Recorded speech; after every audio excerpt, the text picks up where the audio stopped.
জানাজার সালাতে সূরা ফাতিহা পড়া যাবে কি? প্রিয় দর্শক, সূরা ফাতিহা জানাজার সালাতের মধ্যে জানাজার নামাজে সূরা ফাতিহা পড়ার বিষয়ে বিভিন্ন ধরনের হাদিস এবং সুন্নাহ বর্ণিত রয়েছে।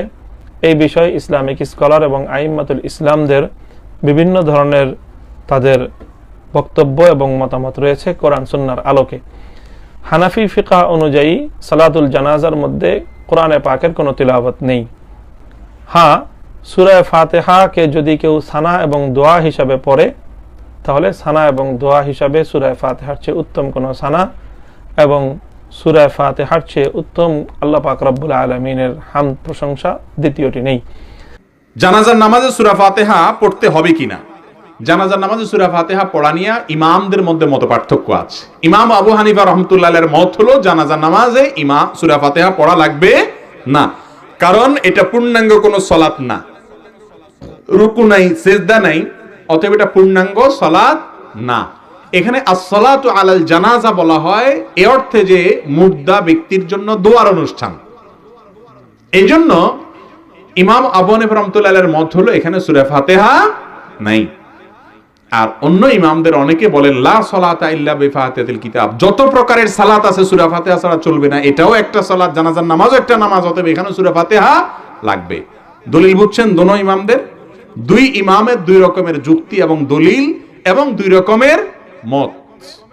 এখানে কোনো একটা আপনার কাছে শক্তিশালী মনে হতে পারে, কিন্তু তাই বলে অন্যটা ভুল বা তার জানাজা হয় না এরকম কথা বলার সুযোগ নাই। জানাজার দোয়ার সূরা, জানাজার দোয়ার সূরা ফাতিহা পড়তে হবে কি বাধ্য? জানাজায় সূরা ফাতিহা পড়তেই হবে। নামাজে জানাজার মধ্যে কয়টি ফরজ এবং নামাজে জানাজার মধ্যে সূরা ফাতিহা পড়া ফরজ নে ওয়াজিব? কোনো মানুষ যদি নামাজে জানাজার মধ্যে সূরা ফাতিহা পড়েন, তাহলে সে মানুষের নামাজে জানাজা আদায় হবে কি না, এবং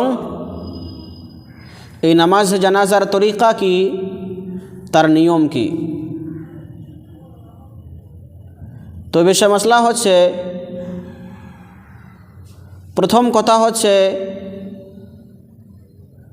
নামাজে জানাজা এটি হচ্ছে ফরজে কিফায়া, অর্থাৎ যদি কয়েকজন মুসলমানে সেই নামাজকে আদায় করে নেন, তাহলে সমস্ত মুসলমানের জিম্মা থেকে সেই নামাজ আদায় হয়ে যাবে। আর যদি কোনো মুসলমানে আদায় করেন না, তাহলে সমস্ত মুসলমান গুনাহগার হয়ে যাবেন।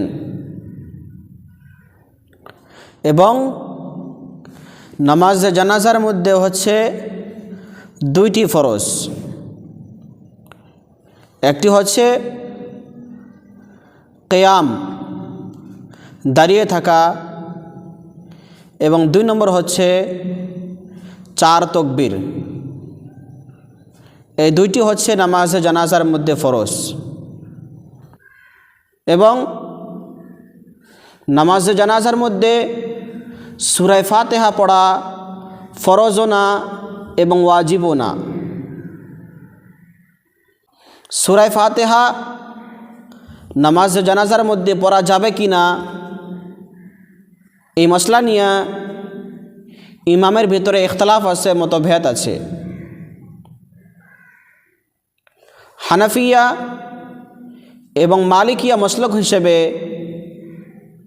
যদি সূরা ফাতিহাকে নামাজে জানাজার মধ্যে দুয়ার নিয়তে পড়েন, তাহলে পড়তে পারবেন, জায়েজ আছে, কোনো অসুবিধা হবে না। তার কারণ হচ্ছে সূরা ফাতিহা হচ্ছে একটি দোয়া। এজন্য হানাফিয়া এবং মালিকিয়ার মসলক হিসেবে সূরা ফাতিহাকে দুয়ার নিয়তে নামাজে জানাজার মধ্যে পড়তে পারবেন, জায়েজ আছে। কিন্তু যদি সেই সূরা ফাতিহাকে কোনো মানুষ যদি কিরাতের নিয়তে পড়েন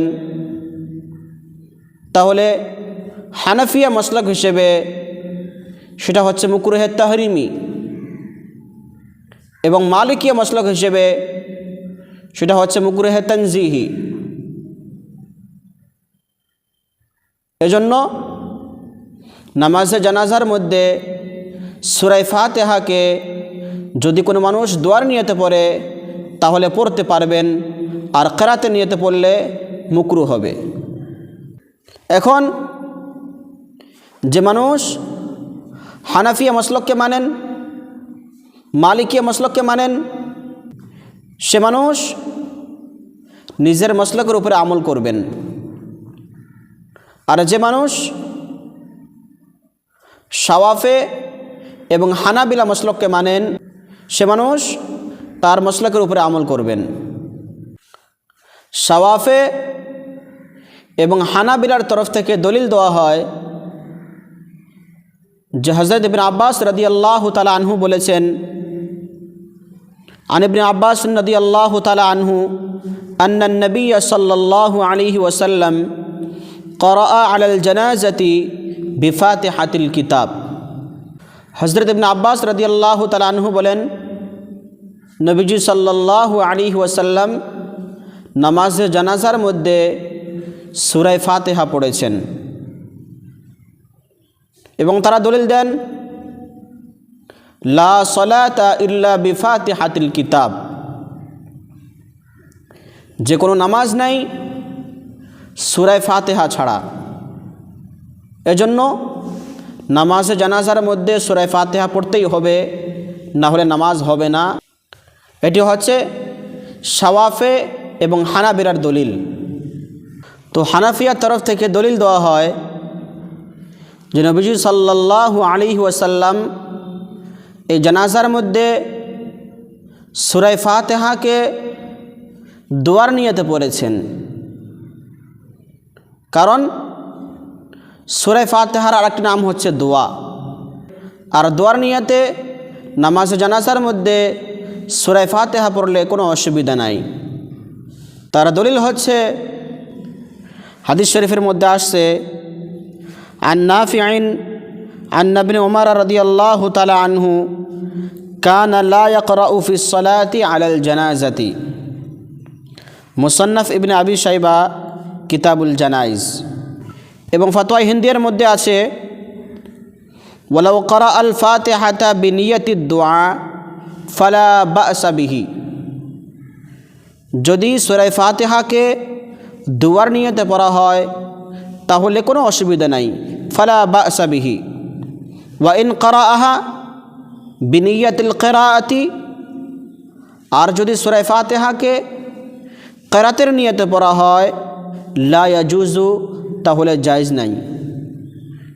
তার কারণ হচ্ছে লিআন্নাহা মুহাল্লুদ দুআ দুনাল কিরাআতি, তার কারণ হচ্ছে নামাজে জানাজা হচ্ছে দোয়ার মহল, কিরাতের মহল না।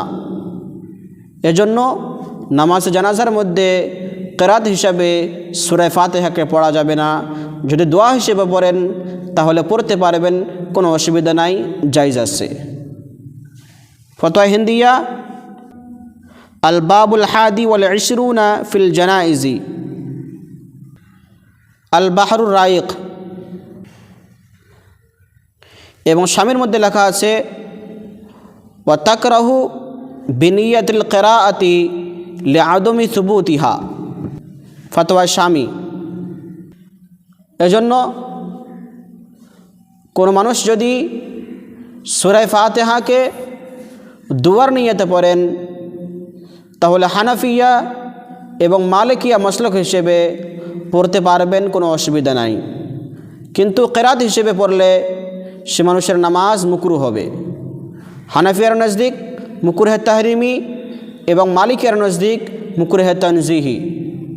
এবং শাওয়াফে और হানাবিলার মাসলক হিসেবে নামাজ জানাজার মধ্যে সূরা ফাতিহাকে কিরাতের নিয়তে পড়া জায়েজ আছে, কোনো অসুবিধা হবে না। এজন্য যারা হানাফিয়া মসলককে মানেন, মালিকিয়া মসলককে মানেন, তারা নিজের মসলকের উপরে আমল করবেন। আর যারা শাওয়াফিকে মানেন, হানাবিলাকে মানেন, তারা নিজের মসলকের উপরে আমল করবেন, কোনো অসুবিধা নাই। এখন প্রশ্ন হতে পারে, যদি নামাজে জানাজা দোয়া এটি নামাজ না, তাহলে তাহাকে নামাজে জানাজা কি জন্য বলা হয়? তার কারণ কি? তো তার কারণ হচ্ছে, এই জানাজার মধ্যে বহুত এমন কিছু কাজ আছে যেগুলো নামাজের মতো। যেমন নামাজের জন্য উজু শর্ত, উজু ফরজ, ঠিক তেমন করে নামাজে জানাজার জন্য উজু ফরজ, উজু করতেই হবে। যেমন করে নামাজের জন্য পশ্চিম দিকে দাঁড়ানো হয়, ঠিক তেমন করে জানাজার জন্য পশ্চিম দিকে দাঁড়ানো হয়। যেমন করে নামাজের জন্য তাকবীর বলা হয়, ঠিক তেমন করে জানাজার মধ্যেও তাকবীর বলা হয়। অর্থাৎ জানাজার মধ্যে বহুত কাজ এমন আছে যেগুলো নাকি নামাজের মতো, এজন্য তাহাকে নামাজে জানাজা বলা হয়। আর নামাজে জানাজার তরিকা হচ্ছে যে প্রথমে আমরা সেই মাইয়তের জন্য দোয়া মাগফিরাতের নিয়ত করব। আর নিয়ত করার পর প্রথমবার কান পর্যন্ত হাত উঠিয়ে তাকবীর বলবো, আল্লাহু আকবার। আর হাত বাঁধার পর আমরা সানা পড়ব, সুবহানাকাল্লাহুম্মা ওয়া বিহামদিকা ওয়া তাবারাকা ইসমুকা ওয়া তাআলা জাদ্দুকা ওয়া জাল্লা সানাউকা ওয়া লা ইলাহা গায়রুক। ওয়া জাল্লা সানাউকা এটা পড়লে ভালো, না পড়লে কোনো অসুবিধা নাই। তো সানা পড়ার পর হাত না উঠিয়ে দ্বিতীয় তাকবীর বলবো, আল্লাহু আকবার। এবং তারপর দরুদ শরীফ পড়ব। আর দরুদ শরীফ পড়ার পর আবার হাত না উঠিয়ে আবার তাকবীর বলবো, আল্লাহু আকবার।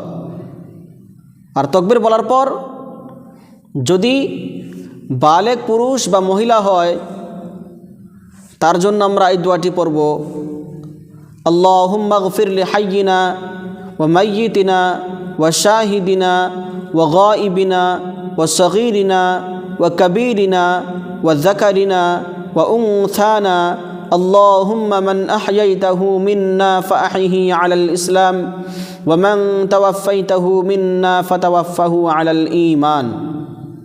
আমরা এই দোয়াটি পড়ব। কিন্তু যদি